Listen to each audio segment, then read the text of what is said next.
مریض ہمارے پاس شفٹ ہوا کہ یہ مختلف ہسپتالوں سے ہوتا ہوا ہمارے ہاسپٹل آیا. بالکل سوکھ کے وہ کانٹا ہوا تھا. 55-60 سال کا وہ آدمی تھا, بہت ہی پتلا دبلا, اور ہماری زبان میں یوزلی ہم کہتے ہیں بون اینڈ سکن, پانی کی شدید کمی اور برا حال. عمر اس کی 55-60 سال تھی. جو اس کے ساتھ ایک ہی لڑکی تھی وہ 20-25 سال کی تھی, اور وہ اپنے آپ کو اس کی بیوی بتاتی تھی.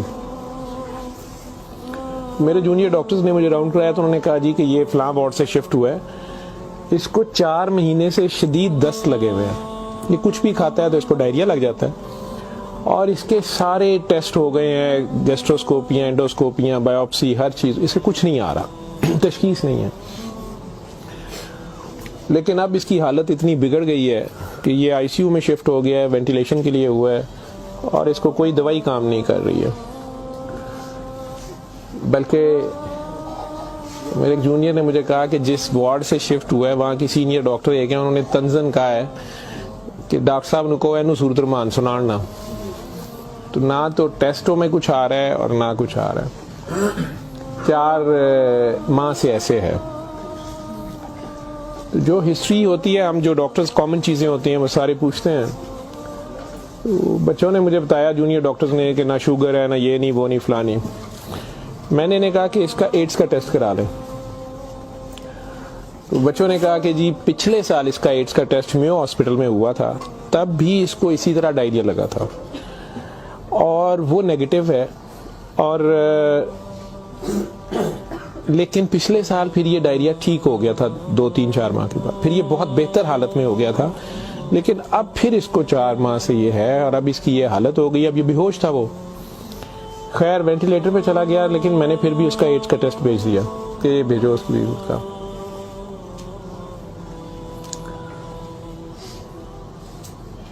سورہ رحمان ہمارے آئی سی یو میں ویسے ہی لگتی ہے, صبح دوپہر شام, کئی بار مس ہو جائے, دن میں کم از کم ایک بار ضرور لگ جاتی ہے. کوئی نہ کوئی ڈاکٹر نرس ڈیوٹی اپنی سمجھ کے اس کو لگا دیتے ہیں. وہ بھی لگ رہی تھی, سارے پیشنٹس تھے. جہاں تک جتنی میری یادداشت ساتھ دیتی ہے کہ تیسرا دن تھا تو میری جونیئر ڈاکٹر کا مجھے فون آیا, بڑا پینکی. اس نے کہا کہ سر یہ پیشنٹ جو ہے اس کی حالت تو خراب ہی ہے, ویسے ہی ہے, بہتر نہیں ہو رہا یہ والا پیشنٹ. اس پہ اچانک ایک چینج آئی ہے کہ یہ سورہ رحمان جب بھی لگتی ہے, میں نے نوٹ کیا ہے, لیکن نرسز صبح سے بتا رہے تھے, لیکن میں نے یہ نوٹ کیا اب کہ جب بھی لگتی ہے اس کے ناک اور منہ سے ویسے اس کے پائپ ڈالا ہوا تھا, پھیپھڑے, ہم سانس اس کو مشین, سانس والی مشین سے جو ہے نا وہ اس کے لیے پائپ ڈالا ہوا تھا. ناک میں بھی ایک نالی تھی معدے کے لیے, بے ہوش تھا. اس نے کہا جی اس کے ناک میں سے سنڈیاں ابلنا شروع ہو جاتی ہیں باہر کو, اور نرسز اس کے اوپر ڈیوٹی کرنے سے تنگ ہو رہے ہیں. تو اب سکر ایک مشین ہوتی ہے جس سے ہم مریض کے اندر سے ایک بلغم نکالتے ہیں جو نیگیٹو پریشر سے سک کرتی ہے. مجھے سر اس کو ہم سک کرتے ہیں, لیکن یہ نہیں سمجھ آ رہی کہ یہ کہاں سے آ رہے ہیں. میں نے کہا اس کے معدے سے کھینچ کے دیکھیں, انہوں نے کہا جی ادھر سے نہیں آ رہے. میں کہ ان کی سانس والی نالی سے آ رہے ہیں, اس میں سے بھی نہیں آ رہے. لیکن جب سورہ رحمان بند کرتے ہیں یہ ختم ہو جاتے ہیں, یہ باہر نظر نہیں آتے. یہاں ہماری ہڈیوں میں خالی جگہ ہوتی ہے, انہیں ہم سائنس بولتے ہیں ڈاکٹرز. تو میں نے کہا یار پھر اس کے یہ سائنس سے آ رہے ہیں, اور میڈیکلی ہم اسے میگٹس انہیں کہتے ہیں. ہم شوگر کا مریض بیچارہ آخری سٹیج پہ, کئی بار اس کے زخم بہت خراب ہو جائے تو اس میں کیڑے کئی بار پڑ جاتے ہیں اس طرح. لیکن یہ چیز میں نے نہیں سنی تھی, اور نہ ہی اس کی کوئی, نہ وہ شوگر کا مریض تھا نہ کچھ اور تھا. میں نے ڈاکٹر صاحب سے کہا کہ آپ جو ہے نا اس کا یہ تو اب اینٹی بایوٹکس جا رہی ہیں, سارا کچھ جا رہا ہے, ویسے اس کے ایڈز کے ٹیسٹ کا پتہ کریں وہ کب تک آئے گا. تو مجھے لگ رہا ہے کہ اس کی قوت مدافعت کوئی نہیں ہے, اور یہ کیڑے اس طرح پڑ گئے ہیں, لیکن اس کے علاوہ کوئی اور رشتہ دار اس کا ہے ہی نہیں ہے, اور وہ کوئی چیز لا بھی نہیں رہی. دوائیاں بھی ہم نے خود اپنے فنڈ سے شروع کر لی ہیں. اس کا کرنا کیا ہے؟ اور مسئلہ یہ ہے کہ یہ جس وقت سورہ رحمان لگتی ہے تو یہ کیڑے اس کے اب تو آنکھوں سے بھی کچھ نکلے ہیں, تو اس کے ناک اور منہ سے ابلنا شروع ہو جاتے ہیں. لیکن جب ہم بند کرتے ہیں تھوڑی دیر بعد وہ منہ میں کہیں نظر نہیں آتے. تو ہمارا یہ خیال تھا کہ سورہ رحمان بند کر دیتے ہیں. اس کی بیوی نے بھی کہا کہ یہ تم لوگ پھر بند کرو, پتہ نہیں کیا تم لوگ لگاتے ہو. تو وہ جو ہماری نان مسلم سسٹر تھیں, انہوں نے اسے کہا کہ میری بات سنو, مجھے نہیں پتا اسے کیا بیماری ہے, لیکن وہ اسے پریئر کہتی تھی. انہوں نے کہا جب یہ پریئر لگتی ہے نا یہ کیڑے اس کو چھوڑ کے بھاگتے ہیں. ٹھیک ہے, تو میں تو کہتی ہوں اس کو 24 گھنٹے یہی سنائی جاؤ. جب میں نے یہ باتیں سنی تو خیر میں نے کہا کہ اس کی بیوی کو کہو کہ وہ رپورٹ کا یا ہمیں رسید دے دیں, ہم خود اپنے طور پہ پتہ کر لیتے ہیں. تو میرے راؤنڈ کرنے کے بعد وہ بندی خود ہی آ گئی میرے پاس. مجھے نہیں پتا تھا کہ وہی سسٹر نے اس کی بٹھا کے کہیں کاؤنسلنگ کی تھی. اسے انہوں نے کہا کہ اس کو ہمیں شک ہے کہ ایڈز نہ ہو, کہ اس کی قوت مدافعت نہیں ہے, اس طرح کیڑے اس کو پڑ گئے, کچھ ہو گیا, شاید کمزوری سے ہو گیا, بیماری کی کمی سے ہو گیا. تو یہ اس کا ہم پتہ کرنا چاہ رہے ہیں. ادروائز تو جو دوائیاں ہیں وہ وہی رہنی ہیں. کچھ طرح کی اس نے بات کی, کہتی کہ وہ ڈر گئی ہے تھوڑی سی, اور وہ کہتی میں نے بڑے ڈاکٹر صاحب سے کوئی بات کرنی ہے. بہرحال اب مجھے جتنا یاد ہے میں 1 سال بڑی سوچا ہے اس کے اوپر کہ میں اس کو بیان کروں یا نہ کروں لوگوں کے سامنے. اس عورت نے بڑی خوفناک کہانی مجھے سنائی. جب اسے یہ ڈر پڑا نا کہ اس کو ایڈز نہ ہو اور اس کو نہ ایڈز لگ گئی ہو, اب وہ مجھے کہنے لگی کمرے میں آ کے کہ ڈاکٹر صاحب یہ جو میرا میاں ہے نا یہ اصل میں جادوگر ہے. میں نے کہا آپ نے تو پہلے دن لکھوایا کہ یہ رکشہ چلاتا تھا اور رکشہ ڈرائیور ہے. اس نے کہا جی یہ رکشہ ڈرائیور تو ہے لیکن یہ جادوگر ہے, کالا جادو کرتا ہے, لیکن کرتا قرآن سے تھا. مجھے ہنسی آ گئی, میں نے کہا قرآن سے کالا جادو کیسے ہو سکتا ہے. بہرحال ٹو کٹ اٹ شارٹ, اس عورت کی ہمارے وہ ڈاکٹرز نے مجھے, چونکہ وہ ویڈیو میرے پاس وہ صرف پڑی ہے جس میں وہ کیڑے پلیٹ میں ہماری اسے ڈش کہتے ہیں اس میں وہ نکال کے وہ ڈال رہے تھے, تو مجھے انہوں نے بھیجے کہ اس کا کرنا یہ کیا ہے. پہلی رات جب انہوں نے مجھے میسج کیا رات کو واٹس ایپ پہ, تو وہ ویڈیو میرے پاس پڑی ہوئی ہے. اور نے مجھے بتایا جی کہ میں خود کسی کی بیوی تھی, اس کی ماں مجھے بڑا تنگ کرتی تھی اور میں چاہتی تھی کہ یہ میرے انڈر آ جائے. مجھے کسی عورت نے, دوسری نے بتایا, ہمسائی نے بتایا کہ یہ خامن تمہارا غلام ہو جائے گا, تم اس کے پاس چلی جاؤ. باقی تفصیلات میں نہیں جاتا. جو کچھ اس نے مجھے بتایا, اس نے کہا جی کہ یہ اس کا جادو کا توڑ ہی نہیں تھا اور اس کا کام لازمی اس کا ہوتا تھا, یہ جیسے بھی کرتا تھا. طریقہ کار اس نے کیا کہا جی, اس نے کمرے میں اندر ایک گاؤ تکیہ رکھا ہوتا تھا, اس کے اوپر اس نے وہ جس طرح اسمائلی ہوتا ہے, جو مجھے سمجھ آئی کہ اس نے کوئی بت سا بنایا ہوا تھا, اس کمرے یہ بٹھاتا تھا اور وہ لوگوں کو پہلے تو قرآن شریف بھی پتہ نہیں پڑھنے کو کہتا تھا, کچھ کرتا تھا, پھر ان کی بات سنتا تھا, سارا کرا کے جو مجھے اس کا طریقہ واردات سمجھ آیا یا جو بھی تھا. اس نے کہا جی کہ جو غرض مند ہوتا تھا نا وہ دیوانہ, عورتیں بڑی دیوانی ہوتی تھیں, ٹھیک ہے, یا ینگ لڑکے لڑکیاں کہ میری وہاں شادی ہو جائے, وہاں ہو جائے, اولاد ہو جائے, کئی لڑکے آتے تھے. تو جو اس نے سب سے گندی بات مجھے بتائی, بڑی فضول جو اس کی حرکت تھی یا جو بھی, وہ اسلام تو ہو ہی نہیں سکتا. اس نے کہا جی یہ ان عورتوں کو, اور اپنے بارے میں اس نے کہا کہ میں نے بھی یہ غلطی کی, میرے سے بھی یہ گناہ ہوا, لیکن مجھے گناہ ثواب کا اتنا نہیں پتا تھا. تو یہ پہلے وہ تکیے کو سجدہ کراتا تھا, خود اس کے پیچھے کھڑا ہو جاتا تھا, پھر وہ کہتا تھا کہ یہ اصل میں تم لوگوں پہ کالا جادو ہوا ہے, اس کو توڑنے کے لیے پتہ نہیں نوری بڑا ضروری ہے, ٹھیک ہے. پھر وہ ہمیں کہتا تھا کہ وضو کر کے آؤ, ٹھیک ہے, وضو کر کے آتے تھے, وہ پتہ نہیں کون سی صورت پر وہ کئی صورتیں مکس کرتا تھا. یہ سب کرتے کراتے 1-2 سیشنوں کے بعد کچھ نہیں لیتا تھا. پھر جو زیادہ لوگ اپنے کام کے پیچھے دیوانے ہوتے تھے ان کو بتاتا تھا کہ اس میں بڑے پیسے بھی لگیں گے, یہ جان پہ کھیلنا پڑنا ہے, پتہ نہیں کیا کرنا, اور تمہیں بھی میرے ساتھ کرنا پڑے گا, اس میں بڑا کچھ جو ہے نا رسک ہے, لیکن کام تمہارا ہو جائے گا. وہ جو بھی اس کی کہانیاں تھیں جو اس کو بعد میں کسی اور وجہ سے پتہ چلی, جو مجھے وہ بتا رہی تھی کہ جی یہ عورتوں کے ساتھ بھی اور ینگ لڑکوں کے ساتھ یا مردوں کے ساتھ بھی غلط کام کرتا تھا, پھر انہیں اپنا گند کھانے پہ مجبور کرتا تھا, پھر انہیں پتہ نہیں کون سے کوئی آیت بنائی ہوئی تھی یا کوئی نام تھا پتہ نہیں کیا, کہ عربی کے جی یہ پڑھ کے نا تم نے یہ مکسچر جو ہے نا یہ ہنڈیا پکاتے ہوئے تھوڑا سا بیچ میں گند ڈال دینا ہے اور اپنے خامند کو کھلا دینا ہے, یا اس لڑکی کو کھلا دینا ہے, یا اس کو کھلا دینا ہے. تو میں اپنے خامند کے ساتھ یہ سارا کچھ کیا میں نے. اب مجھے بتائیں کہ جب وہ اس بندے کے ساتھ ہی سو گئی تو اس کے خامند تو وہ رہا ہی نہیں ہے نا, تو نہ وہ مسلمان رہی ہے نہ وہ یہ حرکتیں ساری. اب اس کے بعد بقول ان خاتون کے, اس لڑکی کے, کہ جی وہ خامن جو میرا تھا اس میں تو تبدیلی نہیں آئی, اس نے مجھے فل مارنا شروع کر دیا, اور مجھے اس کی میرے تڑپ اس کی طرف بھاگتی تھی کہ میں اس کے پاس آؤں. تو پھر میں نے اس کے پاس ویسے آنا شروع کر دیا کہ میں نے تمہارے ساتھ شادی کرنی ہے, میں نے ادھر سے طلاق لینی ہے, میں نے یہ کرنا ہے وہ کرنا ہے. تو میں انہیں بتائے بغیر اس کے پاس آ گئی. اس کے ساتھ میں 6 ماہ رہی. اس نے کہا کہ پھر ایسے ہی رہنا پڑے گا, اور اس سارے کام میں شامل ہوئی.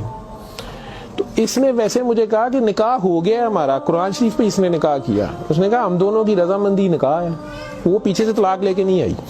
ٹھیک ہے. اس کے بعد اس کو یہ ڈائریا لگ گیا. ڈائریا لگنے کے بعد یہ کہتی ہے کہ جی میو اسپتال میں جب ہم تھے 4 مہینے ہمیں ہو گئے, اور برا حال تھا اس کا پچھلے سال.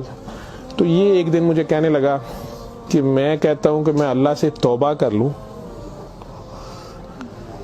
اللہ میری جان بخشی کر دے, تو میں توبہ کروں, اور میں نہ اب رکشہ ہی چلا کے اس میں جتنی روٹی روزی ہوگی تو میرے ساتھ گزارا کر لے گی, اور تو بھی واپس چلی جا اپنے خامن کے پاس. ٹھیک. اور ادھر سے جا کے طلاق لے نہ لے, اور یہ نکاح نہیں ہے. اور جو بھی اس نے کہا کہ جی ہم نے توبہ کر لی بقول اس کے جو اس کی سمجھ تھی. یہ کہتی ہے جی میں واپس گئی, میرے خامن نے پھر مجھے مارا. اس نے کہا میں تمہیں طلاق دے چکا ہوں, تم میری طرف سے فارغ ہو, تم کہاں سے آئی ہو, یہ آئی ہو, اتنی دیر بعد آئی ہو, جو بھی آئی ہو. خیر میں پھر واپس اس کے پاس آئی. یہ کہتی ہے کہ جی وہ میں کوئی 48 گھنٹے بعد شاید 2 دن بعد واپس آئی ہے. دیکھو میو ہسپتال تھی, ڈاکٹر بڑے حیران سن تھے, پیٹ سے ٹھیک ہو گیا سی. انہوں نے کیا دوائی فلانی مافک آ گئی ہے, فلانی مافک آ گئی ہے. تو یہ اپنے پیروں پہ کھڑا ہو گیا. اگلے کوئی 10-12 دنوں میں انہوں نے چھٹی دے دی. پھر یہ مجھے مسجد ایک میں لے کے گیا, وہاں ہم نے نکاح کیا. ٹھیک ہے. نکاح کیا, یہ رکشہ چلانا شروع ہو گیا. تو ڈاکٹر صاحب 6 مہینے انہیں بڑی محنت کی تھی, رکشہ بھی چلایا, میں بھی کرے سکی گلی کھاندے سا چنگا پلس. پر ڈاکٹر صاحب دنیا بڑی ظالم ہے, دی شہرت سی دنیا پیچھے پیندی سی, کہنا سی میں کام چھڑ چھڑیا ہے. ڈاکٹر صاحب ہوں پھر ایک بچی آئی تو بڑی سونی سی, وہ بڑی روندی سی, وہ پتہ نہیں کی مسئلہ سی. ڈاکٹر صاحب نے وہ پھر وہی کام شروع کر لیا. انہیں پھر وہی کام شروع کیتا ہے. میں انہوں پہلے کہندی رہی ہوں, لیکن ڈاکٹر صاحب ادھر پیسے بڑے آندے سن. وہ دے بعد ہون 4 مہینے تو یہ اس کی یہ حالت ہے, اور اب یہ بے ہوش ہے. اب میں اللہ سے توبہ کرنا چاہتی ہوں, اللہ مجھے معاف کر دے, مجھے تو سمجھ نہیں تھی, تو مجھے معافی لے دیں. اور اس کا اب کیا بنے گا اور کیا نہیں بنے گا. میں نے یہ کافی بیچ میں سے سینسر کر کے آپ لوگوں کو ساری بات سنائی ہے. اور مجھے کہتی ہے جو کیڑے اس کے اندر سے نکلتے ہیں یہ کیوں آ رہے ہیں, یہ کہاں سے آ رہے ہیں. میں کہ بی بی یہ میں نے اسے سائنسز وغیرہ سمجھایا. میں کہ یہ اس کے بہت زیادہ خون کی کمی ہے, اس کے اندر جراثیم پڑ گئے ہیں, جو بھی میں ڈاکٹری تو میں اسے اور کیا میں اسے کہتا.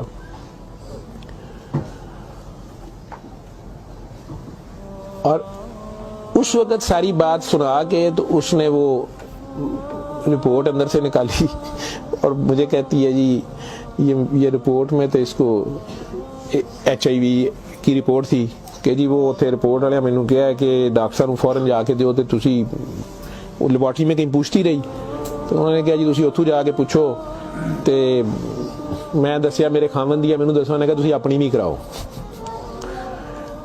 تو ڈاکٹر صاحب یہ رات دی میرے کول ہے, تو مینوں تو نہیں بیماری ہوئے گی, میں صورت المان سن لا. میں نے کہا جی آپ بھی سنیں, 7 دن سنے, میں آپ کو کیا کہہ سکتا ہوں.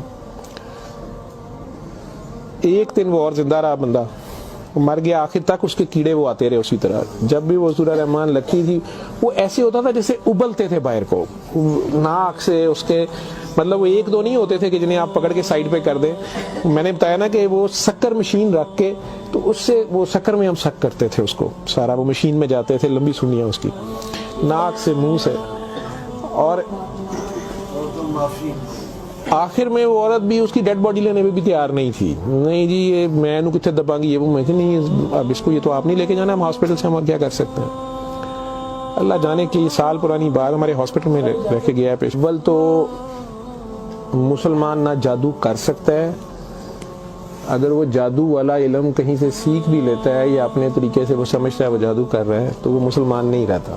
ایک چیز, قرآن کو ہی لوگ مس یوز کرتے ہیں, ناپاک حالت میں غلط طریقے سے بڑا کچھ کرتے ہیں, اور کئی بار ہم ناسمجھی میں بھی اپنا خسارہ بڑھاتے ہیں, ہمیں سمجھ نہیں ہوتی اور ہم کچھ چیزیں کرتے ہیں. قرآن خود کہہ رہا ہے کہ کہ اس سے مومن کے لیے شفا اور رحمت ہے، اور ظالم اسی میں سے اپنے لیے خسارہ بڑھاتے ہیں۔ اپنی جان پہ ظلم کرنا بھی ظلم ہی ہوتا ہے۔ تو اول تو مسلمان جادو نہ کر سکتا ہے، نہ کسی دوسرے پہ کرواتا ہے، اگر دوسرے پہ بھی کرواتا وہ مسلمان نہیں رہتا۔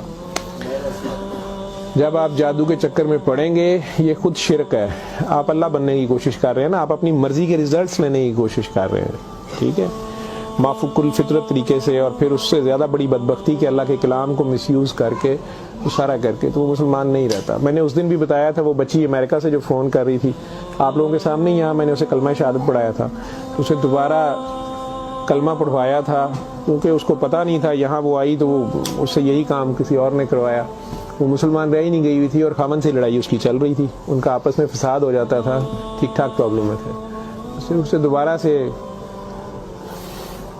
باوضو ہو کے آپ کلمہ پڑھیں، زندگی میں اگر ایسی کبھی غلطی کر دی ہے تو اللہ سے معافی مانگیں اور دوبارہ سے کلمہ پڑھ کے مسلمان ہو۔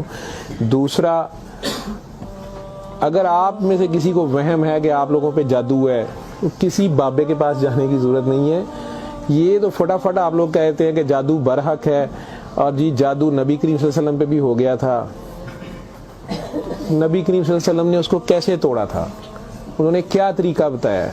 ایک بار سورہ فلق، ایک بار سورہ ناس، یا آپ 3 بار سورہ فلق 3 بار سورہ ناس پڑھ لیں، جادو ختم ہو گیا۔ اعوذ باللہ من الشیطان الرجیم پڑھتے ہی ختم ہو گیا۔ ویسے تو مسلمانوں پہ تو ہوتا ہی نہیں ہے، میں نے سورہ مومنون کی 89 آیت بار بار ریفرنس دیا ہے، میں کسی بحث میں نہیں مذہبی میں پڑھنا چاہتا، اللہ بڑے واضح طریقے سے اس میں بتا رہے ہیں کہ ان سے پوچھو، سورہ مومنون میں 84 سے 89 تک، ان سے پوچھو کہ آسمان اور زمین کا مالک کون ہے، یہ سارا کچھ کس نے بنایا، یہ فوراً کہیں گے اللہ نے۔ ان سے پوچھو تمہاری زندگی اور موت کا ہر چیز کون فانی، کہیں گے اللہ نے۔ ان سے پوچھو پھر تم کہاں سے جادو کر دیے جاتے ہو، جب ہر چیز کا مالک وہ ہے تو پھر یہ جادو تم لوگوں پہ کہاں سے ہو جاتا ہے؟ یہ ہماری اپنی سوچ میں ہوتا ہے۔ 99% لوگ تو سائیکی کے مریض بنے ہوتے ہیں، اور یہ اصل میں آپس کی نفرت ہوتی ہے، ہماری آپس کی نفرت، حسد، کینے، بغض، لالچ، ہوس، یہ جو ہماری سوچ کی لہریں ہیں یہ ضرور ایک دوسرے کو ڈسٹرب کرتی ہیں۔ یہ نظر لگ جاتی ہے، ماں کی نظر اپنے بچے کو لگ جاتی ہے، پیار سے ہی دیکھ لیں، اس کو زیادہ انرجی چلے گئی، بیچ میں ماشاءاللہ نہیں کہا، فوکس اللہ سے ہٹا، بچے پہ گیا آپ کا، تو اللہ کے ریفرنس سے اس بچے کو دیکھیں کہ ماشاءاللہ میرا بیٹا کتنا پیارا، تو پھر نظر نہیں لگتی ہے۔ یہ باتیں آپ کو سمجھائی گئی ہیں کہ فوکس آپ کا اللہ رہے۔ نعوذ باللہ نعوذ باللہ نعوذ باللہ، کئی بچے میرے ساتھ زیادہ پیار سے جب زیادہ چلتے ہیں، آپ اللہ ہیں، نعوذ باللہ میں اللہ کیسے ہو سکتا ہوں؟ پھر انہیں میں کہتا ہوں کہ بیٹا یہ کفریہ کلمہ ہے، کسی بات سے کوئی بندہ مدتوں سے پھنسا ہوتا ہے، اس میں سے نکلتا ہے، کئی بہت بڑی بات کر دیتے ہیں۔ ہوش کے لوگ نہیں ہوتے ہیں، جب تک ہوش میں نہیں ہوتے ہیں تو اس وقت تک تو ان پہ حد نہیں لگتی، لیکن جب ہوش آ گئی ہے اس کے بعد یہ بات کفر میں آتی ہے، اور اللہ یہ برداشت نہیں کرتا۔ آپ ناسمجھی میں بھی کر رہے ہو، بچہ ناسمجھی میں بھی الٹی سیدھی حرکتیں کر رہا ہو تو ماں تو کان پکڑ لیتی ہے، اس نے بھی اسے سکھانا تو ہوتا ہے، اسے ثابت تو کرائے گا، پہچان تو کرا کے چھوڑے گا اللہ کون ہے، اللہ کہاں ہے، ٹھیک ہے۔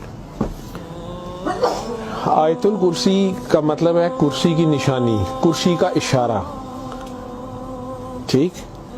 جب آپ خوف کی حالت میں ہیں تو وہ پڑھ لیں، یا آپ کو لگتا ہے کہ ہمیں کوئی مسئلہ نہ ہو تو پڑھ لیں، تو اس کا مطلب یہ نہیں ہے کہ وہ آیت الکرسی کے لفظ یا آیت الکرسی کے وہ آپ کی حفاظت کرتے ہیں، اس کا مطلب کیا ہے؟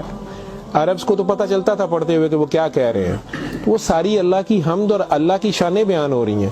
تو کرسی کی بات ہو رہی ہے کہ کرسی زمین و آسمان پہ ہر طرف وہ ہے، تو اصل میں تو کرسی والے کی بات ہو رہی ہے، تو جو کچھ کرنا ہے کرسی والے نے کرنا ہے، تو اگر کرسی والے سے آپ کا دھیان ہٹ گیا، ٹھیک ہے، تو آپ کرسی کی پورا شروع ہو گئے، تب بھی پھنس گئے آپ۔